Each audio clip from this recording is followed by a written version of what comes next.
إذا مات الإنسان انقطع عنه عمله إلا من ثلاثة صدقة جارية أو علم ينتفع به أو ولد صالح يدعو له محترم سامعين الكرام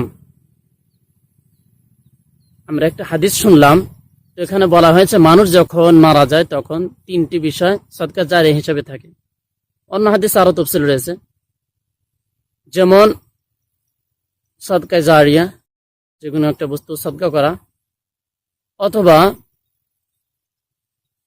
এরকম ইলম যে ইলমের দ্বারা কি হয় মানুষ ফায়দা উঠাতে পারে, ফায়দা পৌঁছতে থাকে।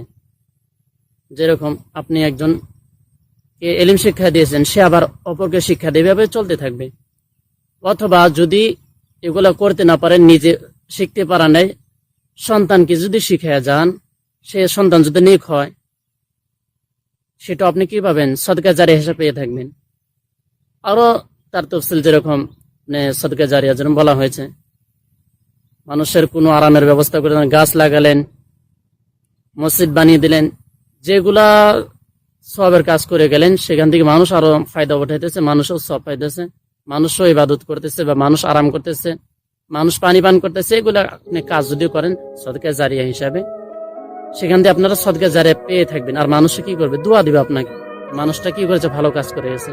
আর এই ভিডিওটিও যদি আপনি সদকার নিয়াতে, হাদিসটি পৌঁছার নিয়াতে অন্য ভাইকে শেয়ার করে দেন, অবশ্যই ইনশাল্লাহ আশা করা যায় সদকা জারিয়া হিসাবে আপনিও সব পেয়ে থাকবেন। ঠিক আছে কথা? যদি মনে করেন যে কথাটি ঠিক কথাই বলছে, ভালো কথাই বলছে, তাহলে শেয়ার করেন। আর যদি করেন না কথা হইলো নাকি, আর শেয়ার করার দরকার নেই।